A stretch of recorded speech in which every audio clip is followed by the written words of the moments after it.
जो मैंने आगुरी मत फॉलो कर तो समस्ते जानी मु प्राय time easy and quick recipe share करते कारण मो पाखे भी बेसी समय न था तेणुक सहज रेसिपी आपण नहीं आसता आज गोटे बहुत ही चटापट हो जाऊा अंडा तरकारी बनवा जहाँ आप भात रुटी परोटा सबुथ एंजॉय करेंगे। नमस्कार ओडिया बहु रोसई को आपण मानक बहुत बहुत स्वागत। तो ये देखो अंडा सीझापी मुझे जो मेसीन टा नहीं जोटा कि समस्त घर प्राय अवेलेबल थाए आदि ना मुझे तले लिंक देदेवी तो आप निहाती भाव बाय करेंगे मैंने टैग करदेवी तो आप बाय करेंगे। तो यही माने मेसीन रे ना मात्र 5 मिनिट रे अंडा सीझी जाए आ 7टी अंडा एका संगे सीझी थाए तो मते इजी है तेणुक मुझे सीझेनी जदि आप जल्दी सीझाऊ चाहते आपन पारे मेसीन टा नहीं ताले आप प्रेशर कुकर भी सीझे पारे। प्रेशर कुकर रे आपन जदि गोटे सीटी देबे आपनकर सॉफ्ट बॉयल हबो आ आपन जदि 2टा सीटी लगेबे ताले आपनकर हार्ड बॉयल हबो तो आपनकर हिसाब रे आपन सीझे पारे।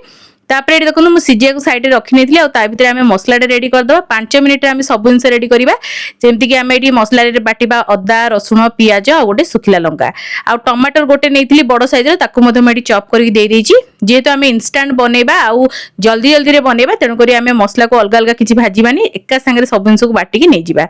तो ये देखो मसला को बाटिदेली तापर ये 2टी माने बड़ सैजर आलू को एमती रफली काटी नहीं तापर आम देखा अंडा सीझी ना देखो अंडा पूरा सीझी गला आम कौन करवा अंडा को सब चोपा छड़े नवा छड़े अलग करनवा आउे आम कौन करवा अंडा छड़े सारापर गोटे फोक साजे आम कणा करनवा। तो ये अंडा ये भाव कणा कले कौन हम ना भितर को पूरा बढ़िया से फ्लेवरटा जीव आ खाइबा को अंडा बहुत ही सुंदर लगे। आपण मैंने भावुवे आमती तो समस्त अंडा तरकारी करुँच जल्दी कौन है तो आगू को आप जानीपारे जल्दी केमी हम। तो यही सब प्रोसीजर करने आपको मात्र 5 ରୁ 7 मिनिट समय लगे माने अंडा सीझेबा मसला बाटिबा आउे आप कौन करेंगे अंडा सीझीज टे लुण हलदी अंडारे गोले ने जहाद्वारा कि गोटे भल मैरिनेट हो भाजला बेलू भी तेल आपंकर छिटकबनी आ गोटे बढ़िया सुंदर कलर आसो। तो आगुरी भी मो चैनल में बहुत प्रकार अंडार रेसिपी शेयर करछि देखी ना निहाती आबे नॉन वेज प्लेलिस्ट चेक करेंगे सेठी आपको अंडार सब प्रकार रेसिपी मिल जिवो। तो ये देखो भल भाव में मिक्स करनी एबे चलतु भाजवा। तो आज आम अंडा तरकारी बनवा प्रेशर कुकर रे से जल्दी बनवा मात्र 5 ରୁ 10 मिनिट भितर अंडा रेडी हो आपंकर प्रिपरेशन 5 मिनिट धरतु आ रोसेटा 10 मिनिट धरतु टोटाली 15 मिनिट भितर आप अंडा तरकारी को रेडी करेंगे। तो ये देखो अंडा गुड़िक भाजी गला मुझे काढ़ी दूसरी आ सब जाक जिन को हाई फ्लेम रे ही करुच्ची आउ सांगे सांग माने हाई फ्लेम रे रखले कौन हम ना सांगे सांगे हाथ चलेबे ना पोड़ी जीव सब जिन। तापर ये देखो आलू जो नहीं आलू को हाई फ्लेम रे टिके ना भाजी देवी आलूटा टिके भाजिक ना टेस्ट बढ़िया आसो जब आप भाजिया को चाहूना पूरा स्किप करेंगे डायरेक्ट आप कषिकी पानी दे पारे। तो ये देखो आलूटा भाजी गला हल्का ताकू आम काढ़ी नवा तापर बड़ी जाइथिबा तेल रे एठी आमे अंडा तरकारी प्रस्तुत करबा आ ए अंडा तरकारी बेसी तेल लागेनी मात्र 3-4 स्पून तेल रे आपनकर सब जिंस भाजी भी हेजिबा आ सेही तेल रे ही आपनकर तरकारी हेजिबो। आ गोटा मसला रे एठी तेजपत्र दालचीनी गुजराती जीरा देइथिली टिके भाजी गला पर गोटे मीडियम साइज रे प्याज को देकी चॉप करनेथिली प्याज को टिके आमे भाजी दबा प्याज को मते देखुन मेडी हाई फ्लेम रे भाजी नउजी बहुत जल्दी भाजी हेजिबा हाई फ्लेम रे भाजिले जदि क्वांटिटी अधिक थिबो ताहाले आपनकर टिके अधिक समय लागि पारे जेतु मोर क्वांटिटी कम थिला बहुत जल्दी भाजी हे गला।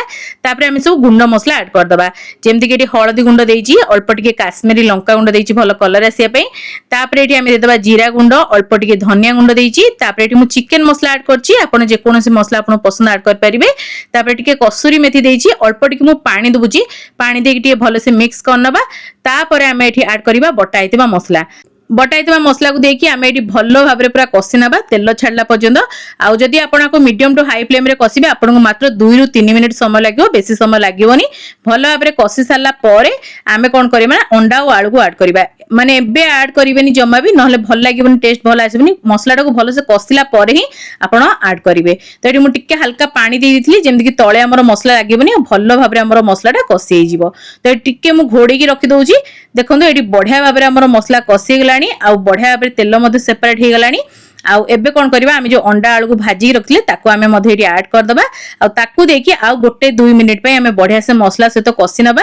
जदि आपनकर मसला एटी सुखा सुखा लागुची ताहले आपण निहाती एबे पानी टिके ऐड करिवे आ मन रखिबे टिके गरम पानी ऐड करके कषिबे जा द्वारा कि टेस्ट भल आसीबो कंचा पानी देबेनी जोटा कि नॉर्मल पानी आपण देबेनी न भल लागिबनी जेते बेले भी आपण जे कोनोसी मसला कषुचंदी सबले गरम पानी देकी जदि कषिबे बढ़िया टेस्ट आसीताय।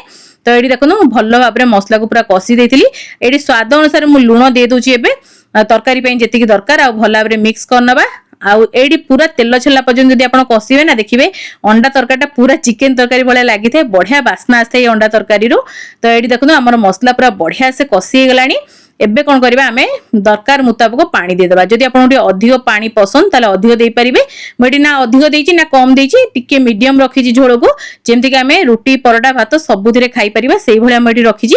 आ एटी गरम पानी ऐड करिवे जमा ठंडा पानी ऐड करिवेनी गरम पानी ऐड करिया द्वारा टेस्ट और टेक्सचर बहुत सुंदर आस्ताय तरकारी रो। भला भाबरे मिक्स करनबा मिक्स करके आमे एथिरे दुईटी सीटी मीडियम फ्लेम में लगे नबा जदर कि आलू हमर बढ़िया से सिझी जिवो आ ग्रेवी मध्ये बहुत सुंदर हे जिवो। अंडा तो हमर एटी ऑलरेडी सिझीची। जदि आपण आलूटा छोटो काटिथिबे गोटे सीटी देबे जदि बडा आकार आलू काटिक नेथिबे दुईटी सीटी लगेबे मीडियम फ्लेम रे।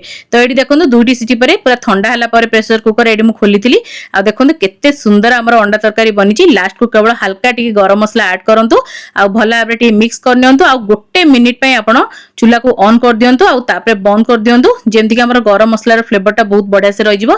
जदि आपनको धनिया पत्र पसंद आपण ए स्टेज रे ऐड कर परिबे। मते पसंद नो अंडा तरकारी धनिया पत्र तेनु करी मु स्किप कर नेची।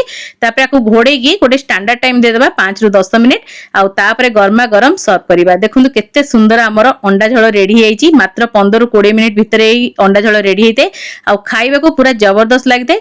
केमति लागिला छोट रेसिपी नियाति कमेंट माध्यम रे जणाइबे। भल लागथिले लाइक करिवे शेयर करिवे। चैनल ले नुवा देखुथिले सब्सक्राइब करिया को जमाई भूलिबेनी।